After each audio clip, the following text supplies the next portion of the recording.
All right, Matt the Mortgage Guy here. I'm recording a video to show you how to analyze rental property.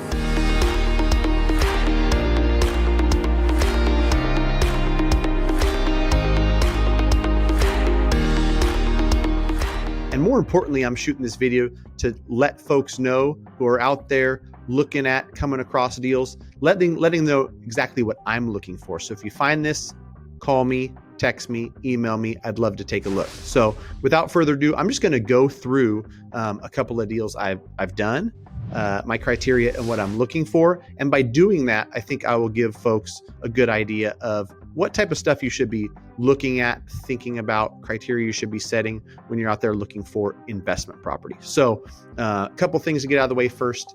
Chandler David Smith is where I got this calculator. I fixed it up and kind of tailored it to my specific market. But the original template came from Chandler David Smith, a great dude out in Idaho who does good work, real estate investor, pest guy, YouTuber, all that good stuff. And so credit to you. Thanks, Chandler, for this. This is awesome. If you want an app on your phone, look at CDS, his initials, Chandler David Smith, CDS rental calculator. It's an awesome app. And I made a video in the past about using that because I not only use his app on my phone, but I use this one. Just easy to use. And you should have something like this if you're seriously looking at investing so that you have an idea of what the numbers look like rather than just like, gosh, that seems like a great deal. And I think I can rent each unit for $750. Submit an offer. Go through the numbers.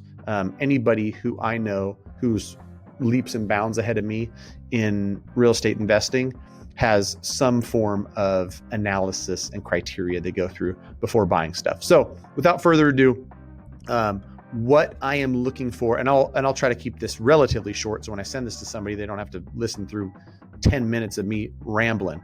10% cash on cash return in this bucket, and a market where I'm looking for B minus, C plus neighborhoods. I don't want tenants moving out because they don't feel safe, because there are gunshots out the back window, and because there's break-ins. Trust me, I've owned homes in those markets, and it's labor intensive for property management. It's a lot of stress and turnover and whatnot for the owner. So even if the cash on cash returns are 25%, I really don't want to own stuff in the toughest neighborhoods at this time.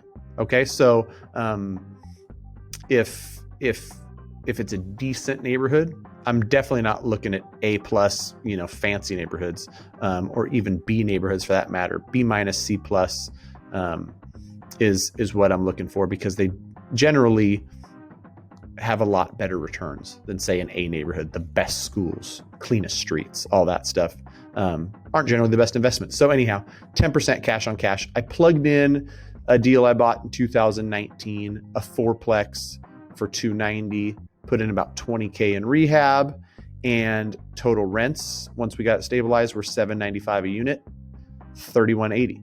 And this thing, accounting for 5% vacancy, accounting for 6% maintenance, which has proved to be true over the last couple of years, accounting for 8% paid to the property management, English is hard, utilities, insurance costs, taxes, of course, the debt service on the loan I got, all that in, the thing's returning 14%, which is a home run. Well, we'll call it a triple. Home run was the one I got for $330 that's got rents that are even higher because it's got a 3.2 is one of the units. So the other one I bought in 2019 is $3670 in total rents, and literally didn't spend anything getting it rent ready. It was ready to roll. Guy was just 1031ing into a new deal. This one's like 18% cash on cash. Now that is nice. You'll notice down here when you factor in the principal pay down and you factor in some of the tax advantages, it shows you how powerful real estate is. But really, I'm just looking at this cash on cash because I'm not going to depend on this. I want double digit cash on cash. And so 10%. So if you've got in your market, and only California for the time being for me, I know I'm crazy. People are like, why do you invest in a state where it's so tenant friendly? It's okay. I work with tenants. They're good folks. I'm not worried about it. $450,000 purchase, and each unit rents for $950. We'll call that $3,800. We're close. We're like 9%. Maybe I can offer them $430. There we go. Piece of cake. So that is essentially my criteria. Plug into this sheet.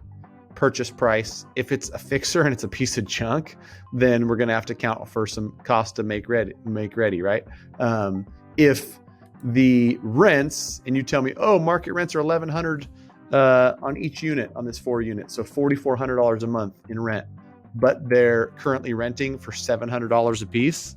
I can't pay my bills with projected rent, and I can't pay my bills with what the current market rents are. So, there's obviously exceptions, but in this circumstance where like market rent's 11 and they're getting 7, if all 4 of them are occupied, all 4 of them in leases, I'm basically breaking even until these tenants are out and I can get new tenants in, which is probably not something I'd be interested in. But maybe, you've got a 700 and a 900 and 2 vacant.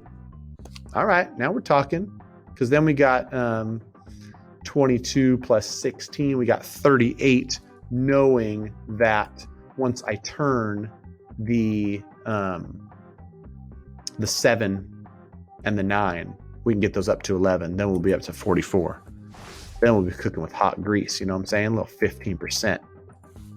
Anyhow, that's that. Hopefully this was helpful for people looking. Hopefully whoever gets this and is out there looking in markets that I'm interested in know kind of what I'm looking for and can plug in some numbers and say, hey, Matt, I think I found something that meets your criteria. You should take a look, because then once I know that it's meeting this criteria, my spidey sense is going to go up. I'm going to look at it a lot closer. And if the wife, the ultimate decision maker, says it's a go, it's a go.